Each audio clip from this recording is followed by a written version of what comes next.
Ce matin, Capestan avait convoqué l'ensemble des troupes, ou plus exactement, elle profitait de la présence exceptionnelle d'un certain nombre de policiers dans sa brigade pour lancer une réflexion croisée.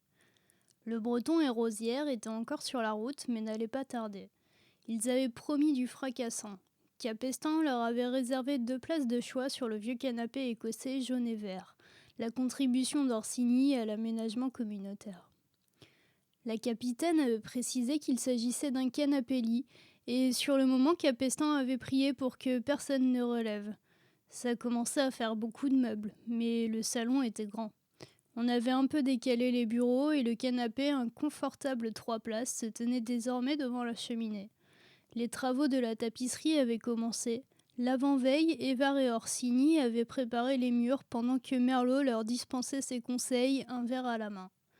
Capestan et Thorez avaient ensuite posé le papier peint sur la moitié du salon. Une bâche en plastique tachée de peinture était grossièrement repliée dans un coin à l'entrée de la pièce, à côté du seau de colle, d'un pinceau, d'une maroufle et de 3 rouleaux de papier restants.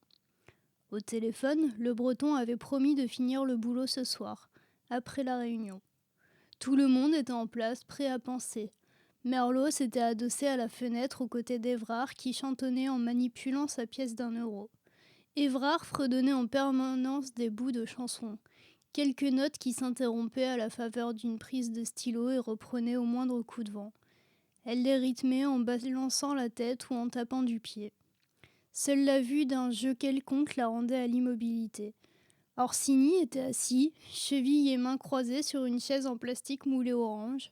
Il portait sur ce monde un regard dédaigneux, mais résigné.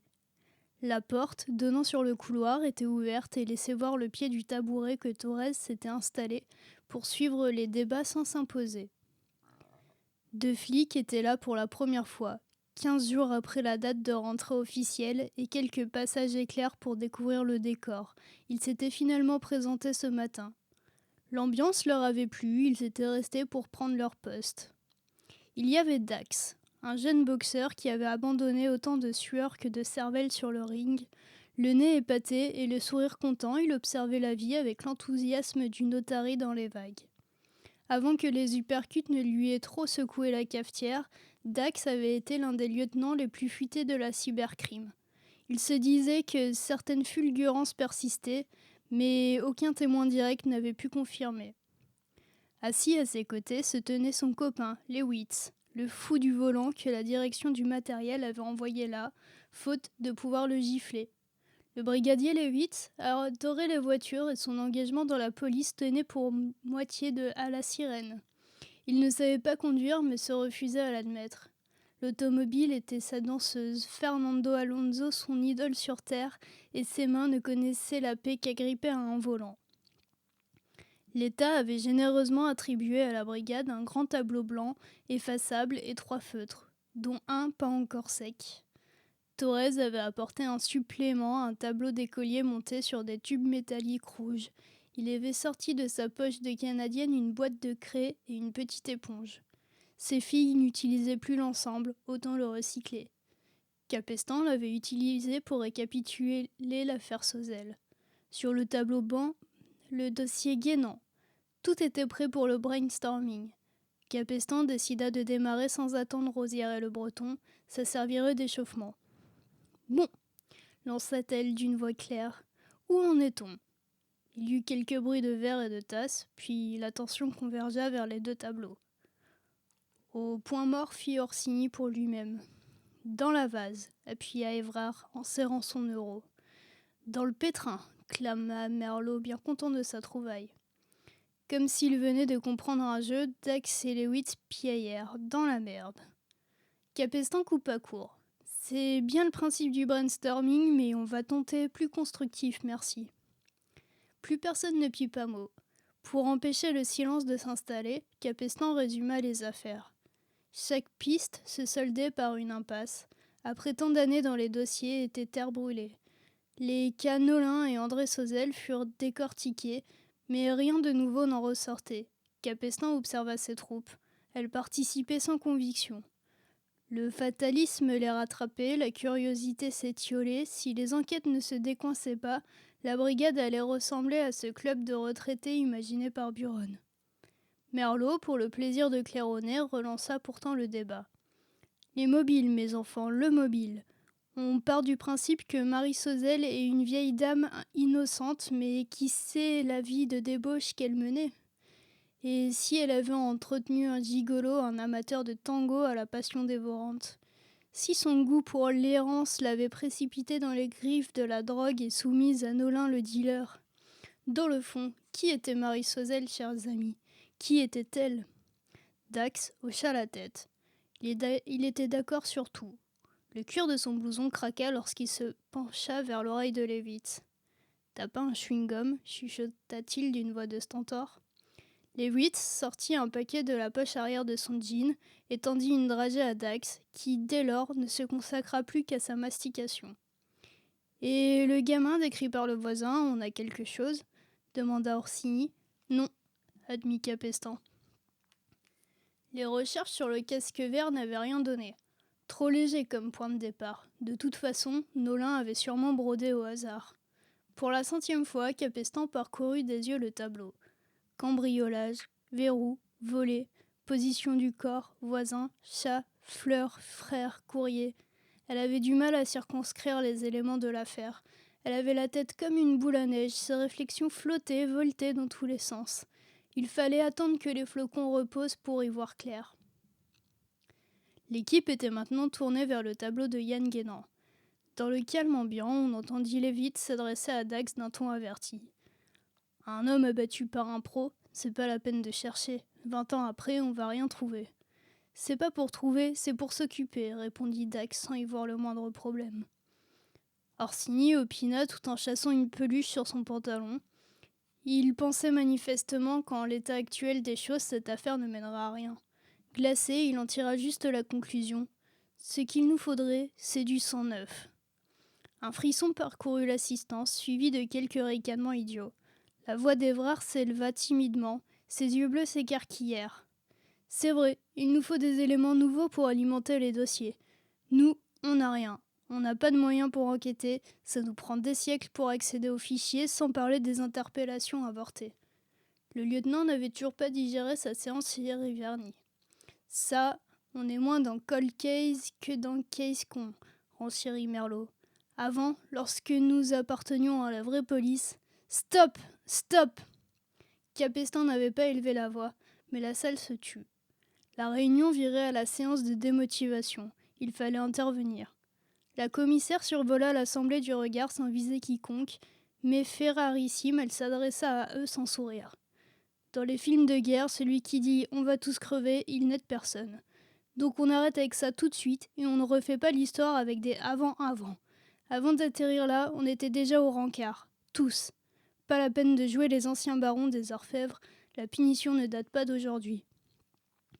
Les fronts se baissèrent, les regards se détournèrent, penauds. Capestan ne voulait pas autant que l'équipe reste sur cette sensation. Elle se leva du coin du bureau sur lequel elle était assise. Sauf qu'aujourd'hui, justement, la paperasse qui prend 70% du boulot finit. Les rondes de nuit, les corvées de cimetière, les camettes qui tapissent les toilettes du commissariat, fini. On est libre de faire le métier tel qu'on le rêvait quand on s'est engagé. On enquête sans pression, sans procédure à remplir, sans compte à rendre.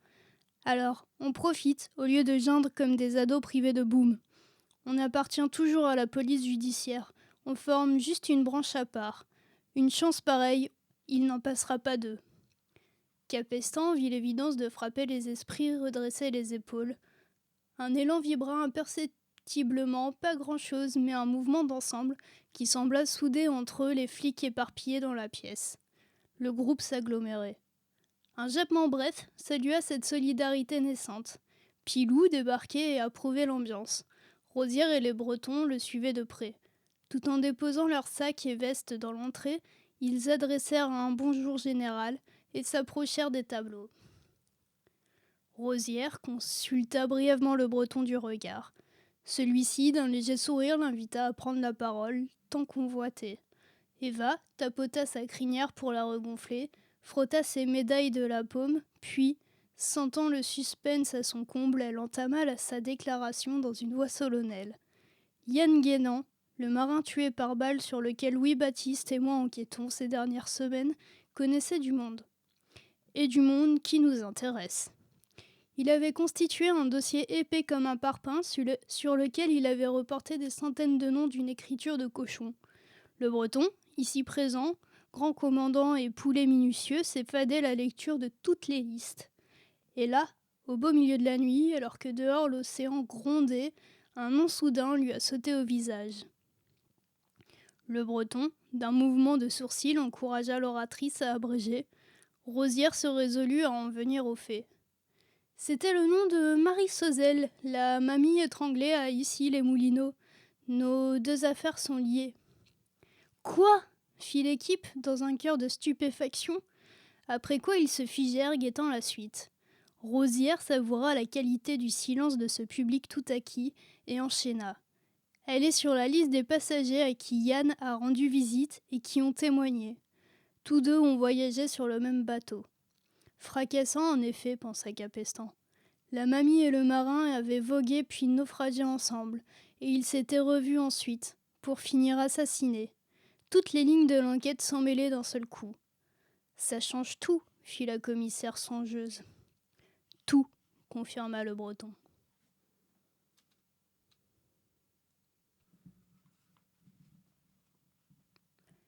Capestan s'empara d'une feuille et après avoir vérifié que rien de capital ne figurait au dos, elle s'en servit comme brouillon. Elle devait noter le plus rapidement possible toutes les questions que cette découverte induisait. Évidemment, une nouvelle fois, le stylo noir ne marchait pas et, sans même tenter sa chance, avec le bleu, elle en choisit un vert. Avec cette couleur, comme avec le rouge, il n'y avait jamais de problème.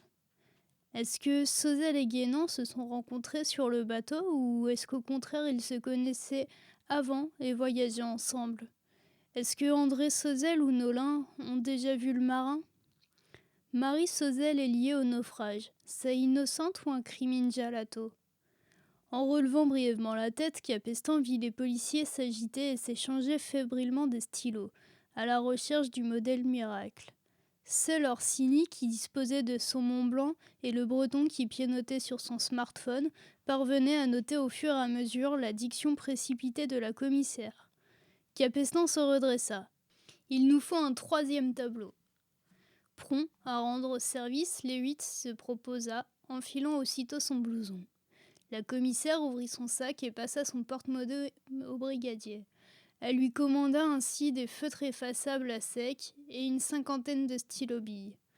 Après quoi, elle prit un temps de pause en observant ses hommes. Il fallait distribuer les missions.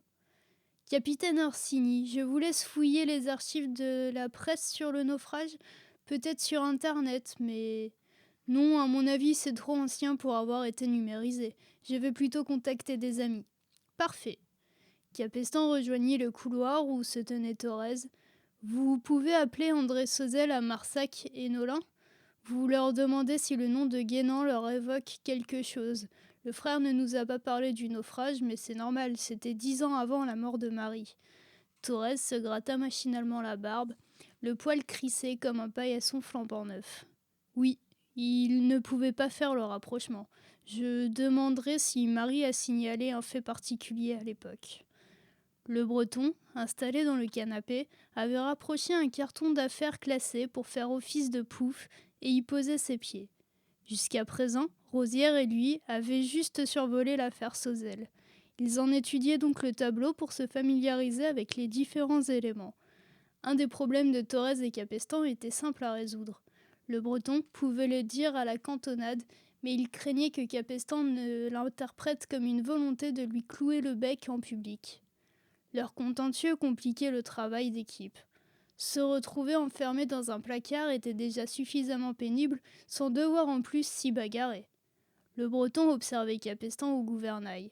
Elle possédait une grâce inconsciente, la douceur sans mollesse, la fermeté sans dureté, l'autorité empathique. Si elle n'avait été aussi sanguine, elle aurait pu faire une négociatrice de haute volée, mais elle ne savait pas résister à la provocation. Enquête, interrogatoire, fléchette même, Capestan ne travaillait jamais en défense, toujours en attaque. Le Breton tapota son genou du pouce. Il hésitait. Il attendrait le moment propice. La commissaire se dirigeait vers Dax à présent. En passant devant le canapé, elle adressa un signe de tête interrogatif à Rosière. Celle-ci se tenait confortablement assise entre deux coussins, son chien couché sur ses pieds. Elle souleva son portable inerte. Maëlle ne répond pas. Je réessaie plus tard pour demander si elle connaissait la mamie. Capestan acquiesça et rejoignit la spécialiste informatique. Il s'agissait de traiter les activités de Jalato au moment du meurtre de Marie Sozel. La brigade, ayant autant de chances d'obtenir une commission rogatoire qu'un crapaud de décrocher le Nobel, il fallait contourner les licences administratives. Sur le papier, Dax était l'homme de la situation.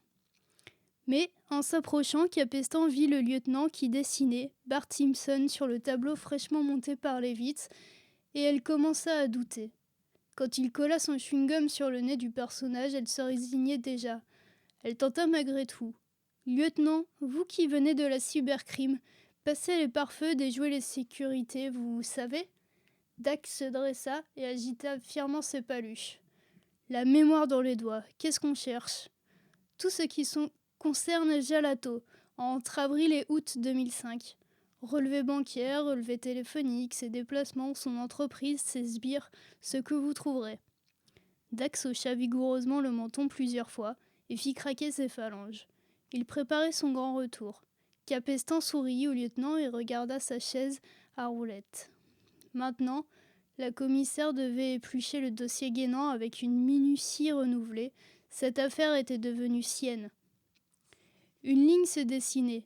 Le Breton et Rosière, en se concentrant sur Jalato, avaient négligé le tempérament de la victime. Un marin, aussi persévérant, qui réunit ainsi des centaines de documents et consigne tout par écrit, tenait forcément un journal de bord. Là se cachaient sans doute des indices déterminants. Capestan ne voulait pas relever l'impasse devant le groupe. Les rapports avec le Breton étaient suffisamment tendus. Il s'agissait de ne pas cristalliser la gêne. Mais elle se promit d'abord la question à l'occasion d'un tête-à-tête. Dans l'atmosphère studieuse qui régnait désormais, on entendit le raclement de la chaise de Thorez. Il traversa le fond du salon, canadienne sur le dos. Le silence se poursuivit jusqu'au claquement de la porte d'entrée. 12 heures, se dit Capestan. Il était temps de déjeuner. On avancerait mieux l'estomac plein.